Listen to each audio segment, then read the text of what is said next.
bawa kitab. Kitab tu pula kalamullah yang datang daripada Allah. Asas kepada iman, beriman kepada Allah, beriman kepada Rasul, berarti kita akan beriman dengan kitab. Rasul cerita berkaitan dengan hari kemudian, barzah ke, kiamat ke, mahsyar ke, kita beriman dengan hari kemudian. Sebab apa? Sebab dibawa datang oleh Rasul. Sebab tu asas kepada Islam beriman kepada Allah dan beriman kepada Rasul.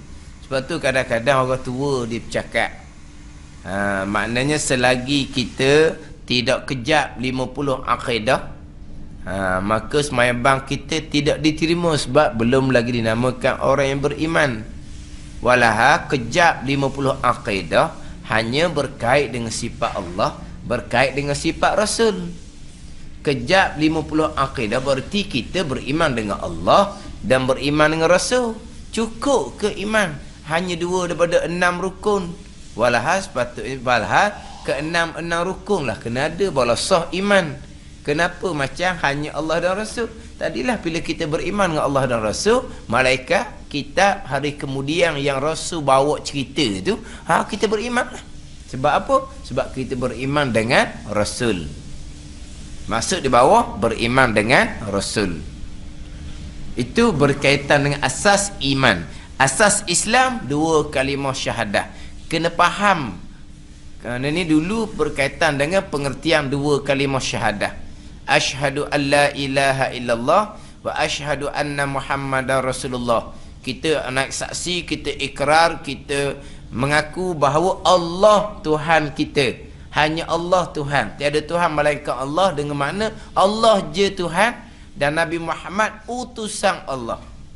Bila Allah je Tuhan kita, Allah menetapkan agama, hukum hakam agama, kita nak ikut mana lagi? Kita nak ikut mana lagi? Sebab apa? Sebab hanya Allah je Tuhan kita. Kalau kita ada 2-3 Tuhan, kita boleh pilih-pilih. Kalau ikut kepada ketetapan Tuhan A ni berat. Kita tengoklah ketetapan Tuhan B takut engang sikit, pilih Tuhan B. Tu kalau ada 2-3 Tuhan. Tapi kita hanya Allah je Tuhan kita. Jadi kita kena terima bulat-bulat segala ketetapan Allah Subhanahu Wa Taala, sebab tak ada Tuhan lain dah kitanya. Apabila Allah Taala menurunkan agama Islam, menurunkan agama Islam, Allah Ta'ala menurunkan hukum hakam agama, yang mana agama yang diturunkan oleh Rasul kepada kita ni adalah untuk kebahagiaan kita dunia dan akhirat. Siapakah yang tahu macam mana jalan selamat kita dunia dan akhirat? Malaikat yang tahunya Tuhan yang ciptakan kita, Allah yang jadikan kita, Allah yang jadikan lelaki, Allah yang jadikan orang perempuan, Allah yang jadikan orang baik, Allah yang jadikan orang jahat. Maka macam mana kau nak jadi selamat? Maka Allah yang mengetahui macam nak selamat. Jadi Allah turunkan agama, utus Rasul untuk menyampaikan agama. Sebab apa? Sebab untuk menyelamatkan kita. Maka kita nak selamat kembali pada agama. Sebab agama ni ketetapan daripada Allah, Tuhan yang menjadikan kita. Yang mana Tuhan kita hanya Allah je Tuhan. Kita terima bulat-bulat segala ketetapan Allah untuk selamat kitanya. Apa ketetapan Allah? Itu yang terbaik. Apa ketetapan Allah? Itu yang adil. Apa ketetapan Allah? Itulah yang penyayang. Nak adil, kembali kepada ketetapan Allah Subhanahu Wa Taala. Sebab Allah yang maha adil, Allah yang menetapkan hukum, Allah tak ada sebarang kepentingan. Kalau manusia menetapkan hukum, dia ada kepentingan dia sendiri. Allah yang menetapkan hukum, Allah tak ada kepentingan. Sama ada dengan orang lelaki ke, sama ada dengan hamba yang perempuan ke, Allah tidak ada sebarang kepentingan. Nak adil, kembali kepada ketetapan Allah Subhanahu Wa Taala. Macam dahulu cerita bab pusaka tu. Nak adil, kembali pada ketetapan Allah. Adil apa? Lelaki 2 bahagian, perempuan 1 bahagian. Kalau adil dia kena sama-sama banyak lah baru adil. Sekarang ni Yang mengetahui manakah yang adil, Allah yang menjadikan lelaki, Allah yang menjadikan perempuan. Allah yang maha adil. Mana terdapat Allah lah yang adil. Tak sama. Dia adil ni bukan nanti sama. Ke sama, beri sama boleh jadi adil. Kita ada anak lelaki, kita ada anak perempuan. Nak adil kena beri sama gitu. Tak. Adil ni kita letak kena pada tempat adil ni. Bukan kata beri sama. Anak lelaki wi benda ni, anak perempuan wi benda ni, anak lelaki wi tugas ni, anak perempuan wi tugas ni, lain-lain tu. Tu hak adil. Wi sama. Wi sama tak adil. Siang hak berat-berat lelaki pun buat, perempuan pun buat. Lelaki sedang bolehlah berat tu. Kalau perempuan dah adil kan sama. Siapa kata adil tu sama? Jadi apabila Allah Ta'ala yang menetapkan hukum, nak adil, kembali pada tetapan Allah Subhanahu wa Ta'ala. Allah yang menetapkan segala-galanya. Hukum hakam ketetapan Allah Subhanahu wa Ta'ala yang terbaik. Sebab apa? Sebab datang daripada Allah yang kita mengaku Allah sahaja Tuhan kita. Malaikat kalau kita rasa bahawa kita tu lebih pandai, kita lebih bijak, kita lebih tahu berbanding dengan Allah Subhanahu wa Ta'ala. Kalau tidak, kita terima bulat-bulat segala ketetapan Allah Subhanahu wa Ta'ala. Itu pengertian dua kalimah syahadah. Kita mengaku bahawa Nabi Muhammad sallallahu alaihi wasallam utusan Allah, pesuruh Allah. Yang mana kita memuliakan Nabi sallallahu alaihi wasallam, mengagungkan Nabi sallallahu alaihi wasallam. Kenapa? Kerana Nabi bawa agama, jadi selamat kita. Kerana Nabi bawa agama. Sebab itulah kita mengagungkan dan memuliakan Nabi sallallahu alaihi wasallam. Sebab apa? Utusan Allah. Utusan Allah, Rasulullah. Bukan hanya kita nak mengagungkan jasad tubuh, bukan. Kita nak agungkan Nabi Rasul ni kerana bawa agama. Kita tak boleh mengagungkan jasad tubuh Nabi, tapi agama yang dibawa datang oleh Nabi, kita tak boleh terima. Maka tak ada lah Nabi kita ni. Lebih betul mana Nabi kita? Kalau agama yang Nabi bawa tu tak jadi untuk kita, agama yang Nabi bawa tu tak sesuai untuk kita, tak ada lebih Nabi kita. Lebih apa Nabi kita ni? Sebab dia bawa agama yang tak sesuai untuk kita. Kita yang jadi kita melebihkan Nabi ni sebab selamat kita kerana Nabi. Kenapa? Kerana agama Nabi bawa. Tu jadi selamat kita. Sebab itulah kita membesarkan Nabi SAW. Tapi kalau hak Nabi bawa tu tak boleh nak ambil pakar, tak ada guna kita nak besarkan Nabi SAW. Itu pengertian wa asyhadu anna Muhammadar Rasulullah. Sebab tu sebelum kepada rukun Islam yang lain, kita kena faham molek dulu kedudukan dua kalimah syahadah tu. Apa pengertian dua kalimah syahadah yang menjadi asas kepada Islam? Mana ni? Kemudian orang kafir yang nak masuk Islam, kena sebut hak ni. Kena mengucap hak ni dua kalimah syahadah. Maksudnya apa? Besarnya kedudukan dua kalimah syahadah dalam agama kita tu. Sebab apa? Pergi pada pengertian dia. Kemas itu baru kita pergi kepada rukun yang kedua sampai ke rukun yang kelima. Sebab rukun yang kedua sampai rukun yang kelima, sembahyang, zakat, puasa, haji. Kalau kita mengaji fiqh gak dalam bahagian ibadah. Dalam bahagian ibadah. Kita dahulunya hak muka surat 2 dahulu, hak pengertian iman. Pengertian iman,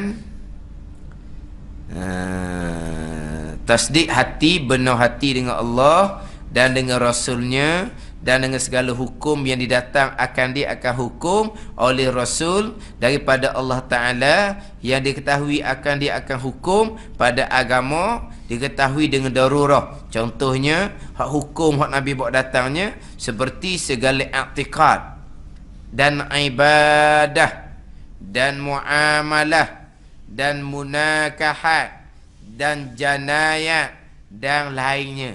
Hak tu hak iman. Hak Islam pula menjunjung akan barang yang didatangkan oleh Rasul daripada segala perkara agama. Perkara agama ni contoh seperti sembahyang puasa dan lainnya. Perkara agama yang terlepaslah. I'tiqad, ibadah, muamalah, munakahat, janayat. Itu agama yang dibawa datang oleh Nabi sallallahu alaihi wasallam. I'tiqad, ibadah, muamalah, munakahat, janayat. Mana kalau kita ngaji pekoh, dia ada pekoh ni ada 4 bahagian. Dia panggil 4 robong. Rubu'un, ra, ba, ain. Rubu'un. Ra bagi depan, ba bagi depan. Rubu'un. Arba'ah 4. Rubu'un 1/4. Arba'ah 4. Rubu'un 1/4. Salasatun 3. Salasah 3. Lepas tu sulusun selam se. Sulusun 1/3. Arba'ah 4. Rubu'un 1/4. Salasah 3. Sulus 1/3.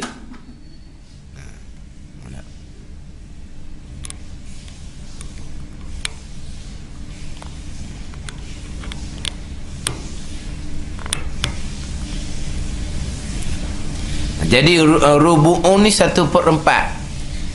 Jadi dalam kitab fiqh kita dia disebut ada 4 robong. 4 robong ni 1/4 tu lah. 1/4 4 kali jadi 1 lah. 4/4 lah. 4 robong. 1/4 1/4 1/4 1/4. Jadi berapa? Jadi 1 lah. Tahu? Mana 1/4-nya? Ibadah. 1/4 laginya muamalah. 1/4 laginya munakahat. 1/4 laginya janayat. Ini 4 robong dalam fiqh. Kalau orang belajar sanawi 4 tahun, tahun pertama dia mengaji robong ibadah dia panggil. Tahun yang kedua robong muamalah. Tahun yang ketiga robong munakahat. Tahun yang keempat robong janayat. Rubu'un tu 1/4. Kita bisa dengar tak ibadah, muamalah, munakahat, janayat. Jadi ibadah semayang, puasa, zakat, haji.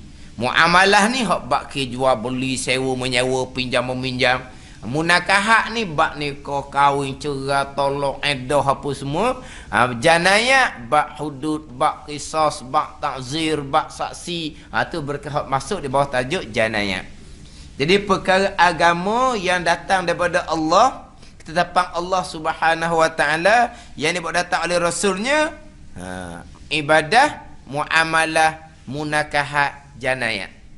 4 bahagian. Ini hukum agama Allah Subhanahu wa taala. Hukum agama. Bila sebut kata hukum agama, ketetapan agama Allah Subhanahu wa taala. Yang mana tadinya apabila sebut kata kita mengaku dalam syahadah kita, aku nak saksi bahawa tiada Tuhan melainkan Allah, hanya Allah je Tuhan kita. Jadi ibadat ke, muamalah ke, munakahat ke, janayat ke, mari daripada Allah. Kita kena terima sekalian lah. Itu yang terbaik kepada kita. Sebab Allah yang menjadikan kita kan. Ke ada lagi orang lain yang lebih tahu perkara yang terbaik bagi kita ni? Yang tahu hanyalah Allah Subhanahu wa taala. Allah saja yang tahu apa yang terbaik bagi kita, yang dijadikan oleh Allah Subhanahu wa taala. Sebagai contohlah, kita beli barang. Kita beli barang tu kan, dia ada kan kertas dia macam mana cara nak guna pakai barang tu. Kita hok kertas ni tulis tak betul ni, kita nak buat sendiri ya, kita nak pasang sendiri. Tak boleh pakai hok macam dalam kertas ni tulis. Cara kita nak guna pakai, kita ejah sendiri. Meletuplah jawapan dia. Sebab apa? Sebab yang tulis macam mana cara nak guna tu orang yang buat alat tu. Jadi kita nak pakai alat dia, kita kena tengoklah macam mana dalam buku dan kertas tu tulis. Nak guna alat barang dia macam mana, sebab apa? Dia yang lebih tahu. Ke nak modify? Modify apa panggil? Ya? Ini tak jadi ni, buat pasal samu gini. Tu samu terbalik. Terah. Itu contoh. Sama juga Allah yang jadikan kita. Maka siapa yang tahu yang terbaik begitu? Malaikat Allah Subhanahu wa taala. Allah utuh rasul pula untuk menyampaikan agama kepada kita. Jadi bila kita ada syahadah, kita akan terima segala tetapan yang datang daripada Allah Subhanahu wa taala, sama ada dalam bab ibadah, sama ada dalam bab muamalah, munakahat, janayat. Tetapi kenapa selesai selesai di syahadah ni, pergi kepada rukun yang ada 4 lagi rukun. Rukun yang kedua, ketiga, keempat dan kelima. Ada 4 lagi rukunnya, hanya dilengkapkan dengan rubung ibadah sahaja. Rubung ibadah sahaja. Muamalah tak ada, munakahat tak ada, janayat tak ada. Hanya ada rubung ibadah. Sembahyang, zakat, puasa, haji sahaja. Ni kadang-kadang orang jadi, kalau tak faham berkaitan dengan syahadah, dia jadi keliru, jadi salah faham. Apabila tak faham pengertian syahadah, sebelum pergi pada pengertian syahadah, dia tak faham pengertian Islam. Islam ni terima segala-gala tetapan Allah Subhanahu wa taala. Terima segala-gala, bukan terima ibadat je. Terima segala-gala. Kerana bila kita mengaku Allah je Tuhan kita, dalam syahadah kita tu, kita mengaku Muhammad utusan Allah, maka Nabi kita bukan bawa ibadah saja. Maka kita mengaku Allah je Tuhan kita, kita mengaku Nabi Muhammad utusan Allah, kita terima sekalian hak Nabi kita bawa yang datang daripada Allah. Yang Nabi bawa ibadat saja ke? Dah, ibadatnya, muamalahnya, munakahat, janayat, kena terima belaka lah. Kena kemas itu dulu, barulah kita pergi pada bab semayang, zakat, puasa, haji. Kenapa hanya didatangkan dalam bahagian ibadah sahaja? Jadi kalau tak faham sini, maka timbullah saya nak amal hanya yang ada dalam rukun Islam sahaja. Hak tak ada dalam rukun Islam, saya tambah amal. Saya nak buat apa yang hanya ada dalam rukun Islam. Dalam rukun Islam hanya ada sembahyang, zakat, puasa, haji. Maka saya nak buat apa yang ada dalam rukun Islam. Sembahyangnya, zakatnya, puasanya, haji. Hak lain tak ambuh, dia kata. Hak lain tak ambuh, macam mana awak boleh menikah, kahwin? Nikah kahwin tak ada dalam bab ibadat. Nikah kahwin dalam bab munakahat. Kenapa nikah kahwin? Tak ada nikah kahwin kena. Buat macam yang itik tu je, tukar ikut dam gitu je. Nikah kahwin buat apa? Sebab kahwin ke tak ada dalam rukun Islam. Sebab dia kata hanya nak amal hak ada rukun Islam saja. Dalam rukun Islam ada jual beli? Tak ada. Dalam rukun Islam ada sewa menyewa? Tak ada. Tak ada muamalah dalam rukun Islam. Sebab dia kata dia hanya nak amal hak rukun Islam sahaja. Dia tak faham apa di Islam, dia tak faham apa pengertian dua kalimah syahadah yang menjadi rukun Islam. Ni ada orang cakap gini, tak faham Islam, tak faham pengertian syahadah. Sekarang ni kita mengaku Allah Tuhan, Muhammad utusan Allah Subhanahu wa taala. Adakah Allah hanya menurunkan hukum hakam ibadat sahaja? Tidak, dah tidak. Adakah hanya ibadat sahaja yang datang daripada Allah, yang molek? Orang lain tak molek ke? Yang nak amal ibadat saja? Dah dia kata dalam rukun Islam ibadat saja. Semayang, zakat, puasa, haji, itu rukun yang kedua sampai yang kelima. Kena mati di syahadah tu dulu. Kena faham molek di syahadah tu dulu. Apa pengertian syahadah tu? Pengertian kita mengaku Allah je Tuhan, mengaku Nabi Muhammad utusan Allah. Kita mengaku situ, kita akan terima segala-galanya. Dan kita akan tunaikan segala-galanya. Kemudian barulah pergi pula kenapa didatangkan rukun Islam yang kedua sampai yang kelima tu ibadat sahaja. Dia ibadah ni, dia asasnya adalah 2 kalimah syahadah. Yang kedua sampai kelima tu pelengkap syahadah kita. Sebab perintah semayang, zakat, puasa, haji ni kebanyakan dalam perintah ibadah ni perkara yang dipanggil ta'abbudiyun. Dia ada perkara dipanggil ta'abbudiyun, ada perkara dipanggil ta'alluliyun. Ta'abbudiyun ni perkara yang kita kena ta'abbud, ikut perintah je. Lepas tu kenapa Tuhan perintah begiang-begiang? Kita tak nak cari dia punya elah-elah, kerana dia. Ta'alluliyun ni benda yang kita boleh cari dia punya elah-elah dia, kerana dia. Macam bab muamalah, bab jual beli, bab sewa menyewa, hutang berhutang. Kenapa disyariatkan jual beli? Kita boleh cerita dah, kalau tak ada syariat jual beli, macam mana kita nak hidup dalam masyarakat. Takkan pakai rapah curi gitu je. Nak orang, takkan pakai ambil je. Kena ada jual beli. Mana perintah jual beli ni kita boleh cerita dia punya elah dia, kerana dia. Kenapa dalam bab muamalah diharamkan riba? Kita boleh cerita kenapa bab muamalah diharamkan riba. Orang berhutang, orang susah, orang kesempitan. Tiba-tiba dia susah, dia kesempitan, beri hutang, bayar kena lebih. Kau beratlah dianya. Dia dah susah. Sepatutnya orang susah tu kita sedekah aje.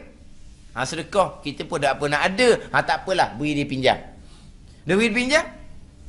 Lepas tu minta supaya bayar lebih pula. Dia susah tu. Kita boleh nampak situ kenapa agama mengharamkan riba dalam bab muamalah. Itu dipanggil apa? Benda yang ta'alluliyun.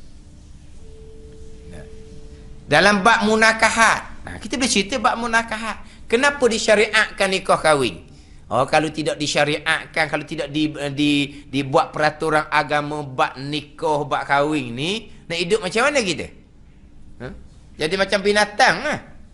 Maka disyariatkan nikah kahwin. Dan nikah kahwin disyariatkan pula ini dia punya nafkahnya. Kita boleh cerita sebab apa disyariatkan nafkah. Sebab apa? Sebab nak kehidupan rumah tangga. Kemudian disyariatkan pula cerai, tolak. Sebab apa? Dalam syariat ni dibenarkan putus. Putus perkahwinan ni. Kita boleh cerita dia punya sebab dia. Tak hidup sekali dah. Putus je lah. Cerai je lah. Setengah agama payah. Nak cerai dia payah. Tak payah, dia nak hidup macam mana?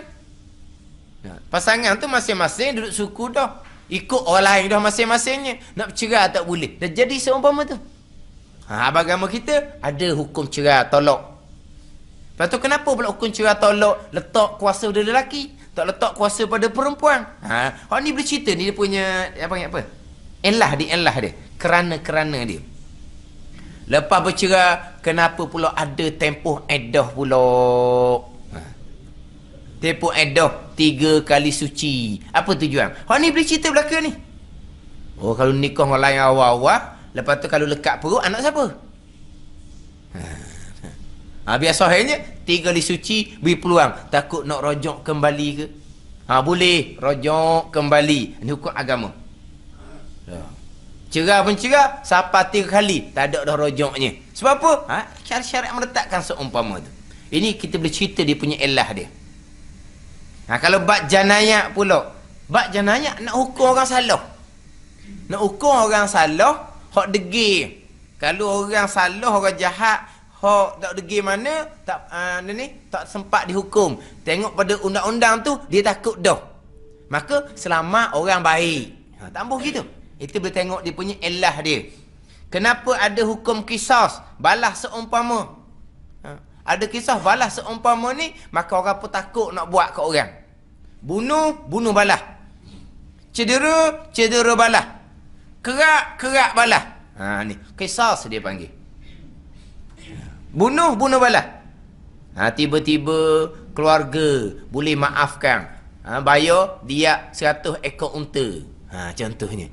Ini hukum agama belaka ni. Hak ni kita boleh kembali kepada akal kita pun boleh terima. Ini apa? Perkara agama yang ta'alluliyun, yang mana kita boleh cerita dia punya elah-elah dia kerana dia. Sekarang dia bunuh orang, bunuh. Tiba-tiba keluarga si mati pula, maafkan, boleh 100 ekor unta. Seekor unta berapa ribu dah sekarang ni? 10 ribu ke berapa? Kalau 100 ekor unta 10 ribu, 100 ekor unta 1 juta. Nah,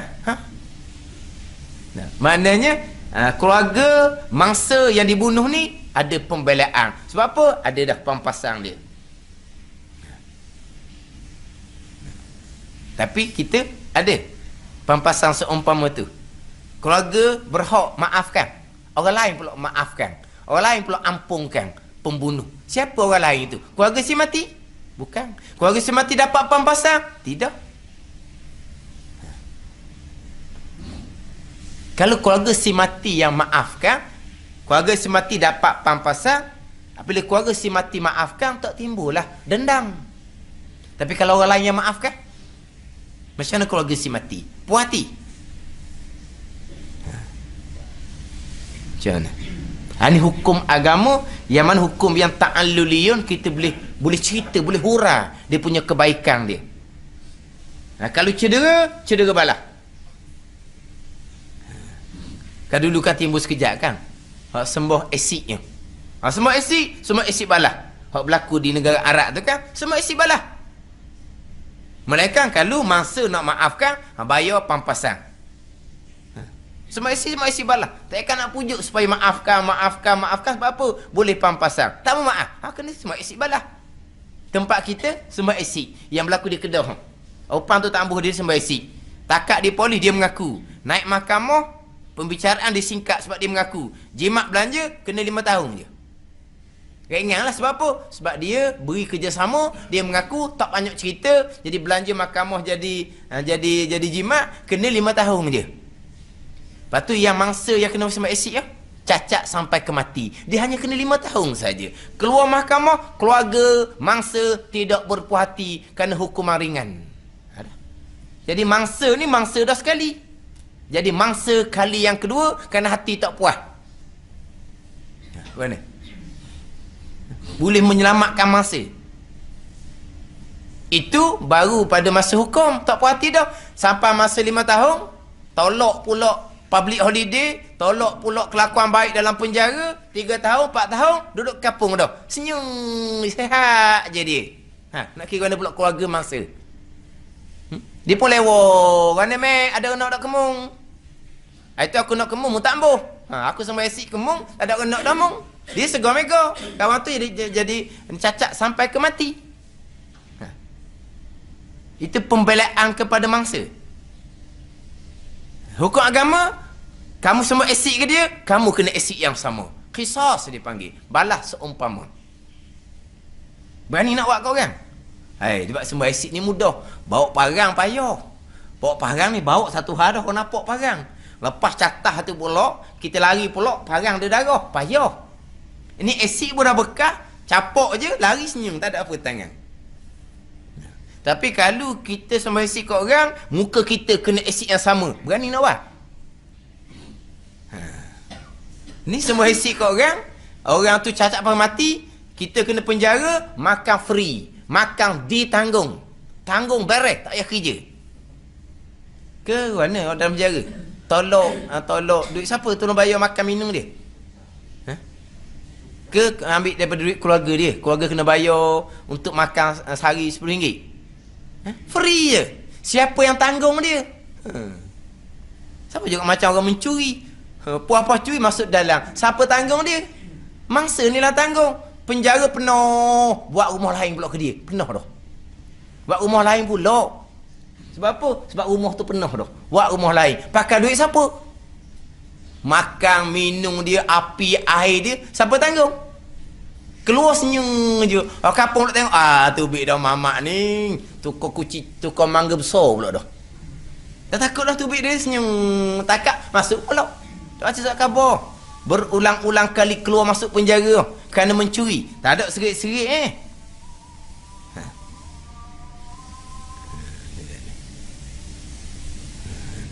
Tapi kalau hukum agama orang yang ada niat nak buat kejahatan, dia takut dah.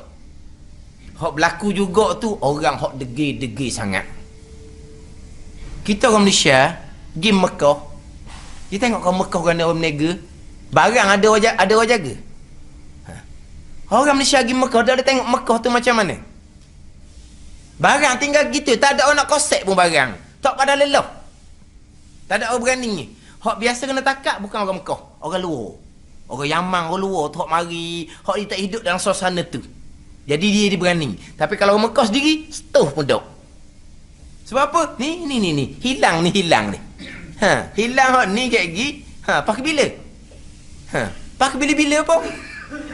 Time cucu nak menikah. Toki tangan duduk dalam poket. Apa tangan dalam poket tu? Tak ada tangan. Sebab apa? Siapa berani lagi?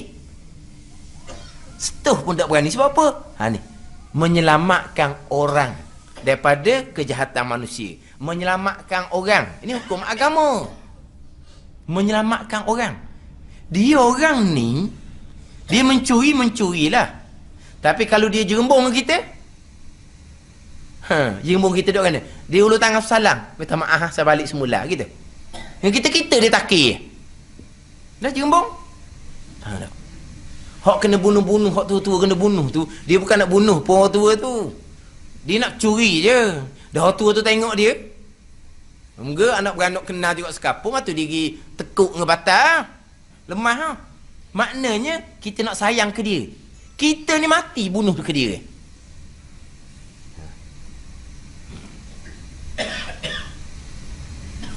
Orang Melayu ni tak berani. Orang Melayu ni, orang Arab sedegi-degi manusia pun tak berani. Orang Melayu yang lalu kat tu kerah tu tempat tu lekok kat jauh kita. Lekok. Takut sebab apa? Kerah kat tu. Pusing kat jauh. Hak tu kisah zaman Jepun dulu ni, cerita orang tua lah. Curi, minum air sabung, lepas tu kembung perut, pijak atas perut. Tahu cerita zaman Jepun dulu. Tak ada orang yang curi walaupun ke bulu sekalipun. Atau orang Melayu. Tak ada. Itu hukum agama. Sebab apa? Allah yang menjadikan orang baik, Allah juga yang menjadikan orang jahat. Allah yang jaga pusing hati orang baik, dan Allah juga yang pusing hati orang jahat. Jadi kita nak selamat, kembali pada Allah lah. Sebab hanya Allah je Tuhan kita. Syahadah kita ada. Itu nak faham agama. Agama kitanya dengan akidahnya, dengan muamalah, dengan ibadahnya, dengan muamalah, dengan munakahat, dengan janayat.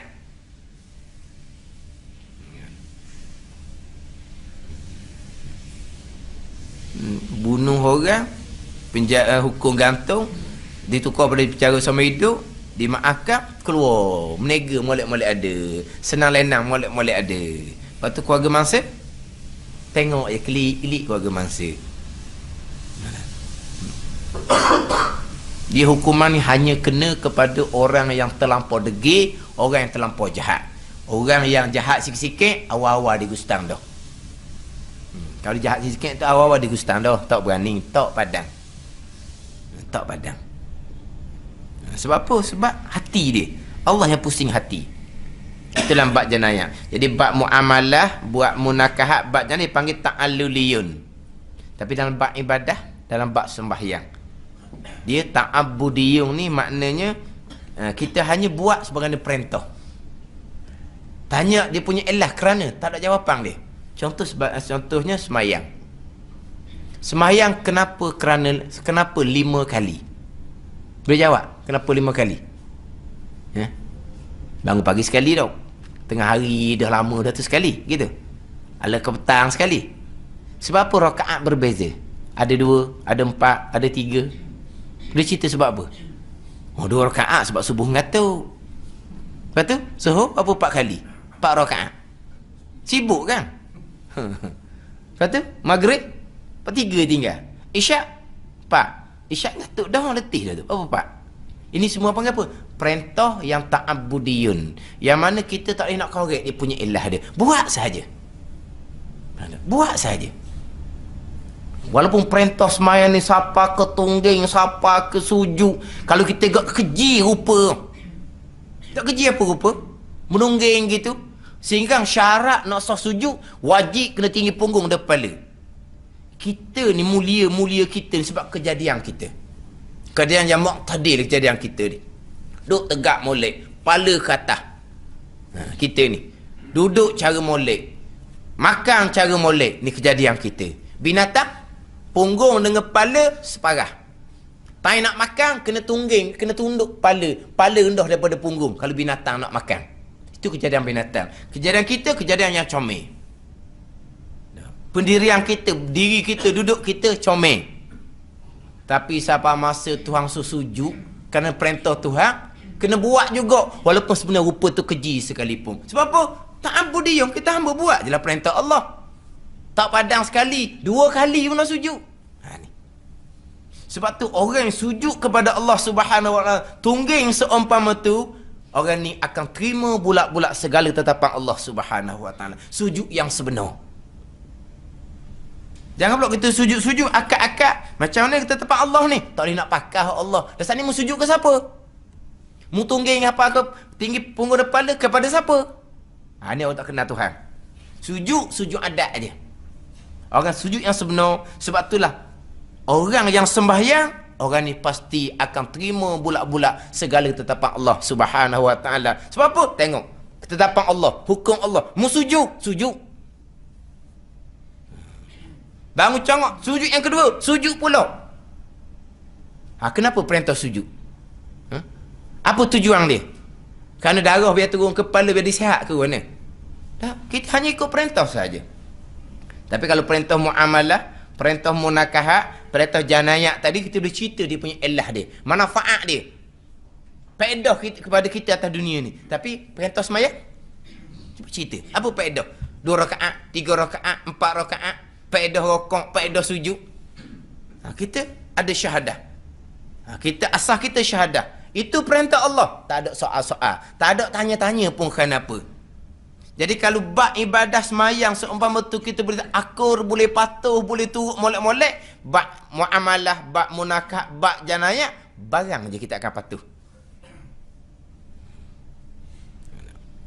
Dah kalau bab tak ampu diung, kita boleh patuh molek-molek tanpa soal apa. Puasa contohnya. Makanan banyak. Kenapa siapa kau tak boleh makan daripada subuh apa ke garik? Ada kita nak soal? Tak soal. Untuk supaya kita ni tahu jugalah orang lapar tu macam mana. Supaya je. Ada jenis orang nak tolong orang lapar, tolong-tolong je. Tak nanti dia kena puasa duduk hati. Tapi kenapa? Siapa ke tak boleh makan daripada subuh sampai ke maghrib? Kalau tu kau tak boleh ke? Start daripada maghrib puasa, buka tak buka subuh. Tak boleh. Tapi itu perintah Allah. Hanya Allah je Tuhan. Siapa kita nak tanya? Kita terima bulat-bulat. Sebabnya serah kepada Allah Subhanahu Wa Taala. Contoh haji. Tak biasa tunggu saya ceramahnya bab haji. Perintah haji. Perintah tawaf. Kenapa tawaf? Allah duduk di Kaabah tu ke? Kenapa tawaf? Cuba cerita. Elah dia. Kenapa perintah tawaf? Rukun haji tawaf. Kenapa? Kenapa? Kalau tadi tanya, kalau tanya bab muamalah, bab jual beli, sewa menyewa, hutang berhutang. Sebab apa? Kita bercerita begini dia punya manfaat dia, dia punya elah dia. Kalau kata perintah bab munakahat, bab nikah kahwin, cerai, tolak apa, kita bercerita sebab dia begini. Kalau bab janayah, kita bercerita sebab dia begini. Tapi kalau bab haji, bab ibadah, kenapa tawaf 7 kali? Itu dipanggil apa? Perintah agama. Kita ada syahadah, kita terima tanpa soal-soal pun. Kenapa kita sa'i Safa ke Marwah? Dia tu sudah ajar cari air. Dah bila kita cari air? Perintah Allah. Kita hanya Allah je Tuhan kita. Tak tanya lah. So sa'i Safa Marwah pun korek je lah. Kenapa perintah ni? Allah Ta'ala perintah wukuf di Arafah. Kena pergi juga di Arafah tu walaupun sekejap. Kalau tak pergi, tak ada haji. Tarupang kena mari pulak qada. Apa faedah wukuf di Arafah? Saya ingat itu ceramah dia kata, kalau tunggu durian boleh ke asal dia kata. Kalau tunggu durian, dah tunggu ke apa situ? Kita orang yang ada syahadah. Itu perintah Allah. Kita tak soal dah. Jadi kalau perintah ibadah kita terima tanpa soal pun, tanpa soal sikit habuk, maka bab muamalah, munakah, janayah kita akan terima mudah-mudah. Itu agama kita. Itu pengertian Islam dengan rukun Islam tu sendiri. Bukan takat ngapa je rukun Islam ni. Ngapa aku saja dia macam budak-budak harga bersatu tu je. Akhirnya tak faham apa dia agama, tak faham apa dia Islam, tak faham apa dia iman. Perintah melontar. Perintah melontar. Biasanya kalau mati repuh ke apa, masa melontar, kenapa tak timbul cadangan? Melontar sudah tidak sesuai zaman sekarang. Masa Nabi Hajatul Wada' hanya 100,000. Sekarang juta. Mati orang repuh ni. Ada tak orang ni cadang? Hukum melontar sudah tidak sesuai sebab orang ramai sekarang. Ada orang ni cadang? Tak ada. Sebab apa? Itu perintah Allah. Waktu mati orang, cadanglah. Melontar tak payah, tak sesuai. Melontar pula, melontar apa? Kalau nak tanya pula, melontar apa? Dia kata melontar syaitan. Apa syaitan di situ je? Kenapa kita tak soal pun bab melontar? Walaupun susah nak masuk melontar, nak keluar pun susah. Kenapa kita tak soal? Sebab kita ada syahadah. Hanya Allah je Tuhan kita. Allah mensyariatkan melontar. Kita terimalah dalam keadaan macam mana pun. Senang, susah, mati, repuh mana pun, kita terima je sebab kita ada syahadah. Hanya Allah je Tuhan kita. Kita tak ada pilihan. Jadi kalau bab ibadah kita boleh akur seumpama tu, bab muamalah, munakahat, janayah, kira simple saja, mudah je. Sebab itulah rukun yang kedua sampai rukun yang kelima didatangkan dalam bab ibadah sahaja. Sembahyang, zakat, puasa haji, bab muamalah tidak ada, bab munakahat tidak ada, bab janayah tidak ada. Hak tu masuk dalam syahadah tu sendiri. Bila kita mengaku Allah je Tuhan kita, Allah menetapkan hukum bab muamalah, kita terima, akur dan kita tunaikan. Allah perintah bab munakahat, kita terima, kita akur dan kita tunaikan. Allah perintah bab janayah, kita terima, kita akur dan kita tunaikan. Sebab apa? Sebab kita ada syahadah. Allah Tuhan kita. Hanya Allah je Tuhan kita. Bila kita ada Allah, apa masalah? Kembali balik kepada Allah Subhanahu wa taala. Allah telah menetapkan agama yang dibawa datang oleh Nabi sallallahu alaihi wasallam, yang mana agama inilah yang menyelamatkan kita dunia dan akhirat. Kita tidak ada jalan lain, kita tidak ada pilihan lain. Nak selamat, kembali pada agama. Agama kitanya Islam, iman dan ihsan. Itu agama kita.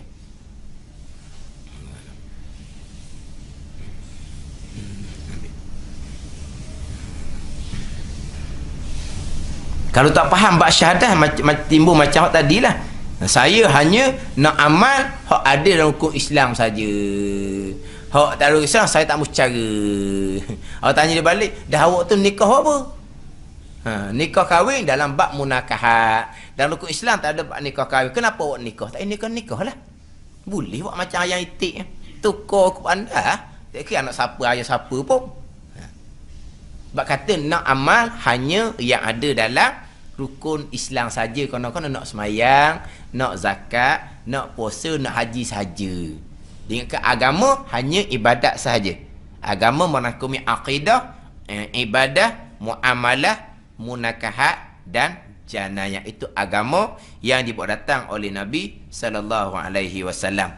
Jadi bab Islam, faham takrif Islam, benar kita faham rukun yang pertama, mengucap dua kalimah syahadah yang menjadi asas pada rukun Islam. Boleh kita pergi pada rukun yang kedua sampai rukun yang kelima. Jadi keduanya mendiri akan 5 waktu, ketiga memberi zakat, keempat puasa pada bulan Ramadan, kelima mengerjakan haji kepada Baitullah. Qaid dia jika kuasa berjalan kepadanya, kepada Baitullah. Di qaid situ terjemahan daripada hadisnya, manis tata'a ilaihi sabila. Adalah hadis dia ada qaid, manis tata'a ilaihi sabila.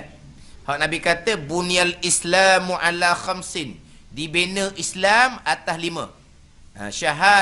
Syahadati alla ilaha illallah wa anna muhammadar rasulullah wa iqamis salah, wa ita'iz zakah. Mendirikan sembahyang, mengeluarkan zakat, wa saumi Ramadan, puasa Ramadan, wa hajjil baiti, manis tata'a ilaihi sabila, bagi sesiapa yang kuasa kepada haji akan jalan. Walaha dia dalam bab kuasa ni bukan kata haji, puasa pun sama. Puasa kalau dah tua sangat tak puasa kok. Tapi kenapa puasa tak kait? Puasa pada bulan Ramadan jika kuasa tak kait.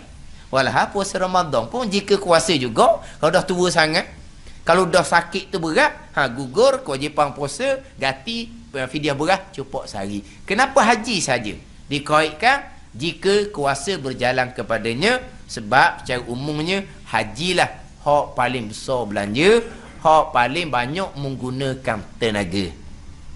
Hak paling besar belanja, hak paling banyak menggunakan tenaga adalah haji. Sebab tu dikaitkan jika kuasa berjalan kepadanya kepada haji.